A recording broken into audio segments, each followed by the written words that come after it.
Ignition sequence starts. 6, 5, 4, 3, 2, 1, 0. Liftoff. We have a liftoff.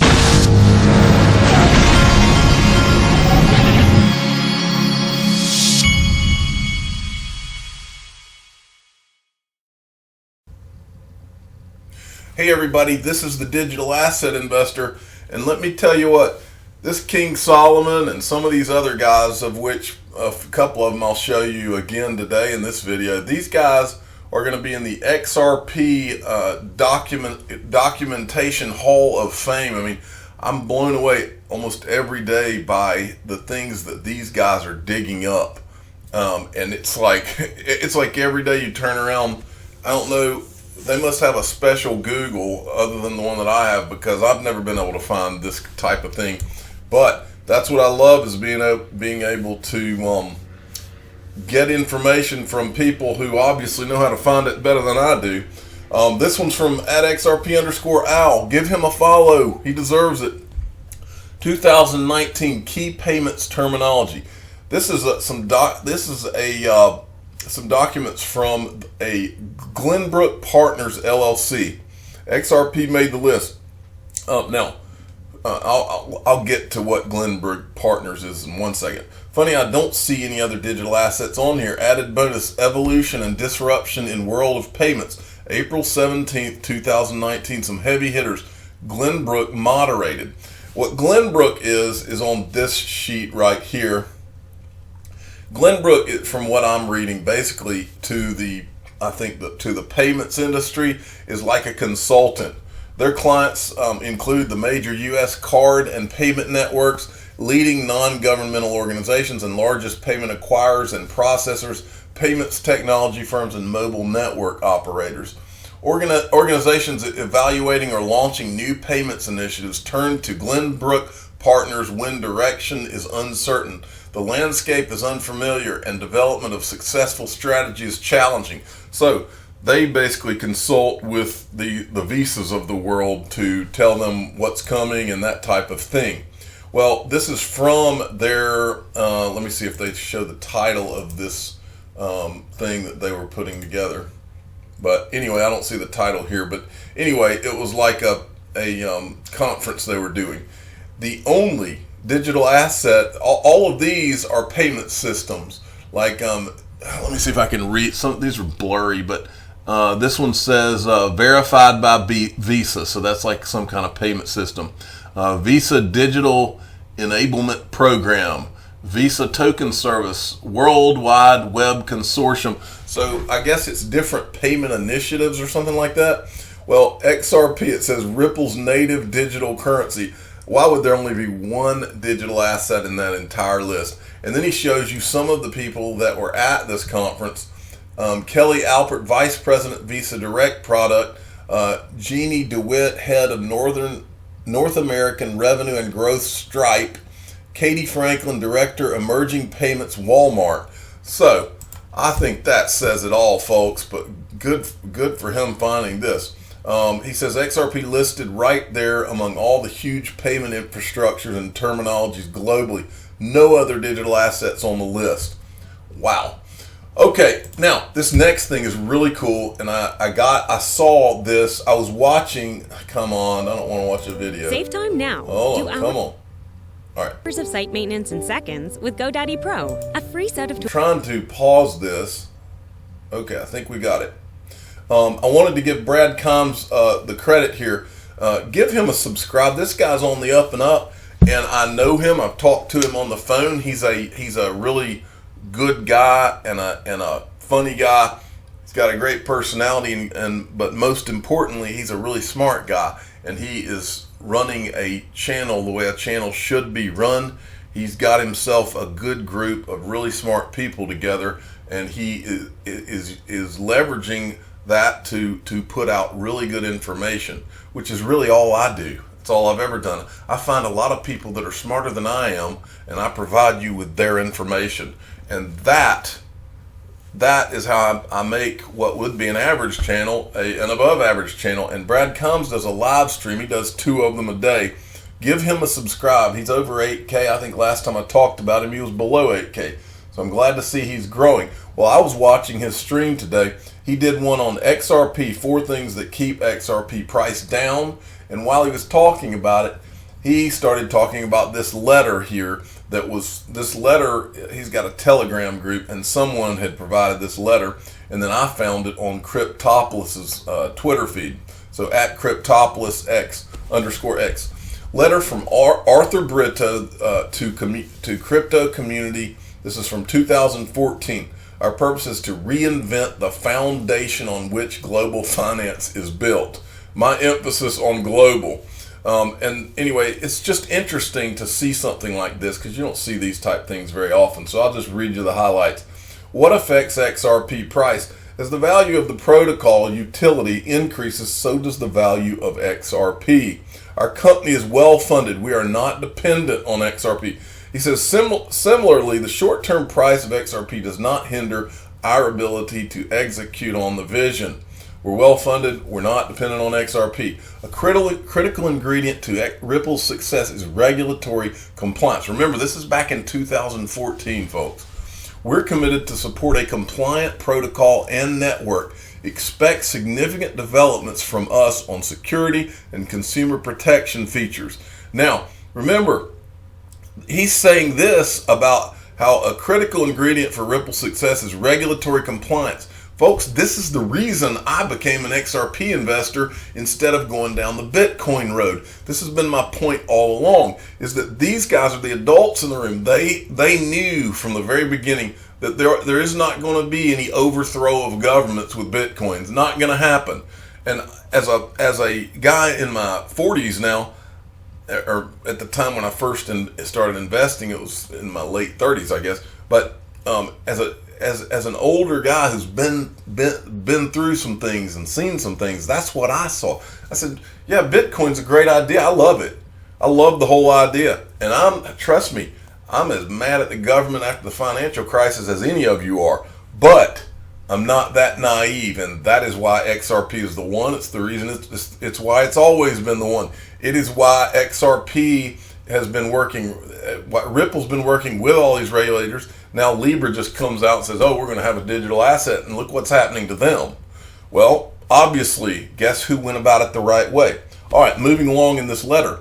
On the enterprise front, there are 5 Wall Street funds trading on Ripple. First Bank. Let's see, and then it says. The news, along with the tireless efforts of our business development team, has led to very productive conversations with top 20 banks around the world. Lewis, let's see what this says, expressed his view that there's room for beneficial coexistence between central banks and Ripple. And this is the best line. Our purpose is to reinvent the foundation on which global finance is built. Your support and active involvement in building value, the value web is mission critical. Thank you. But the reason that this is so important, folks, because I do not see my investment in XRP as just, oh, okay, this is an investment in a digital asset. And just like maybe I would be invested in Google or something, even if it was early investment in Google. I don't see it that way at all. I see this as a once in 3 lifetimes investment in something that will never, an opportunity to be in the right place at the right time that will never come along again in the next 4 generations. I believe my great grandchildren will be talking about what I did. I truly believe that. That is not just talk. I think that Ripple is something, I think that I've always felt like the people, places, and things going on with Ripple could not be duplicated in another 100, 200 years. I think that things have been put in motion and connections have been made, or maybe they were made before that company even started. I don't know. But there's a lot more to it than what meets the eye. And I've always believed that, and I believe XRP is a major important part of it, and for that reason I'm here. But I've been investing for a long time in my life, and there's a lot of things you don't hear. I showed you one of them. You don't hear out of people that work for companies, especially non-public companies. And one of the things you don't hear is that you don't hear people say, we're here to make a dent in the universe. This guy literally said, I showed you this the other day, this guy literally said, he didn't just say we're here to make a dent in the universe. He said this is kind of an all or nothing thing. We're either going to go, either nothing is going to happen with this company or we're going to make a dent in the universe. And this is not like someone that's talking 4 years ago. This is somebody, I think he was talking in December 14th, 2018. Okay? These people know things, folks. And then Chris Larson said this. And this, for those of you that don't know, if I can get this to pull up, this is from Stedas.hr, STEDAS.hr. Chris Larson says, I don't know when this will happen, but the Internet of Value solved blockchain is going to happen. We have to make sure we are around in the right position for when this thing takes off. This is from August of 2018. Well, I've been studying Ripple since 2013 at least, and I can tell you that I haven't seen anything that leads me to believe anything except the fact that Ripple is right dead center in as far as being around in the right position.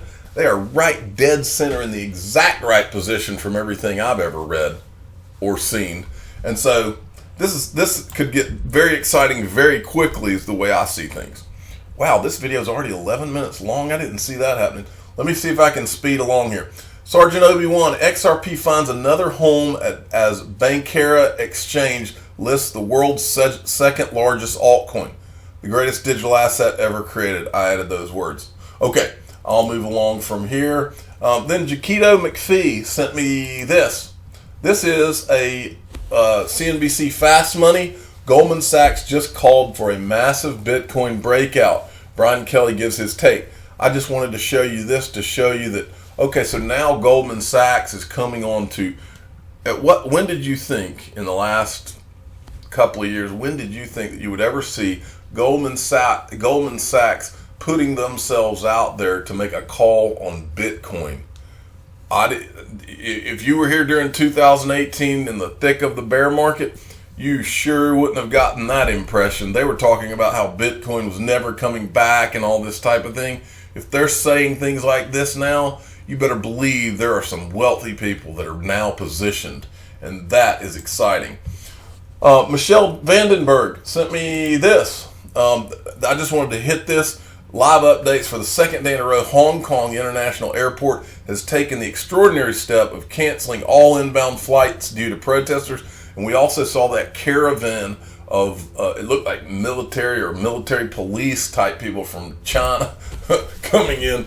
Then Michael at VAL5 Links sent this. Bitcoin skyrocketed to a $900 premium above Coinbase on the Argentinian cryptocurrency exchange Bit Monday. The massive spike coming directly after the announcement of a primary election loss by President Macri. I need to get with the official language snob of the Digital Asset Investors channel to see if I said his name correctly. If you're listening, language snob, give me a call. Soon I'm going to start calling the official language snob of the Digital Asset Investor channel whenever I have a word that I can't pronounce. Okay. XRP Research Center, this is just a taste of the future. We're witnessing the emergence of concepts that were previously unknown to the human being. I would suggest IOVTs, which stands for Internet of Value Enabled Things. And he shows a video here and he says, one step closer, this is from Alloy Networks, one step closer to bringing the IoT closer to the IOV. Transaction monitoring on a microcontroller. The next step, control real-world devices based on payments transaction done by Rabbit to my device address. Okay, but you see where they're going there. Things are about to get real interesting. Now, if you think about that for a minute, who knows what this could mean, folks? This is me thinking out loud. I was looking I was on Amazon. And they had these device, a plug where you could You can plug the plug into have your lamp plugged into a certain kind of plug, and then you can download some type of an app and control. I don't know if it was Amazon or I saw this somewhere else, but you could then have an app that controlled that plug so it could turn that light on and off. Well, imagine if you incorporate payments in XRP into that mix, so that when that one, right now we have a meter that is on the outside of your house. Imagine having some kind of a streaming payments where you're not paying the power company every month the way that you do now. Imagine having streaming payments that are streaming to certain outlets or something like that. Just imagine where all this could go. Next, from NBK Crypto at NBKLYRAD sent me this. This is nothing more than John McAfee teaching you how to make a special the Sino-Soviet peach vodka drink. So it is so funny to watch him and how serious he is. He has got to be making fun of himself when he does these videos, and some of these I think he's just getting a kick out of it. But anyway, moving along. This was great from Ian Northing. This guy says, Christopher Green, he says 0% interest rates is tyranny and terrorism against retirees and savers. Rates are about to go negative in the USA in some cases, which means the middle class is effed. Tell your friends the banksters sold America to the highest bidder, and it was Goldman Sachs. All of them not great, is what Ian Northing says. Goldman Sachs Bitcoin is never coming back. Goldman Sachs analyst says that it's time to buy Bitcoin. Bitcoin is a fraud in 2017, Jamie Dimon. I regret saying that in 2018. In 2019, JP Morgan, welcome JP Morgan coin. JP Morgan CEO in 3 years. And then they show us this. Jamie Dimon says, if you're stupid enough to buy Bitcoin, you'll pay the price one day. Bitcoin is a fraud that will blow up, says JP Morgan boss. So these guys only say what serves them is the moral of the story. Now, I Am Legion sent me something today. He's at PAISAN 268-49860. He sent me this, and it reminded me to let you guys know. As this economy, the joke that the world economy is with all this debt and mess that we've got going on, negative interest rates, it is pitiful. It's all been created by these bankers and central bankers. They have done this to the world. Now, I've told you, Peter Schiff is very good at calling all of this out, but there's another guy, Jim Rogers, who is really good to watch. And I Am Legion sent this to me and reminded me, I used to follow this guy before I even started my channel. This guy's good. If you want to follow him on Twitter, at Jim Rogers Blogs. And this video right here in particular is the one that I Am Legion sent me, and you need to go watch this. He says, we're in precarious times. I'd like to be investing in Venezuela, but I cannot. Anyway, he goes in this video, he starts talking, he lays it all out. This guy's a billionaire. In fact, I think that he started a hedge fund a long time ago with George Soros, but he's kind of the counter George Soros at this point.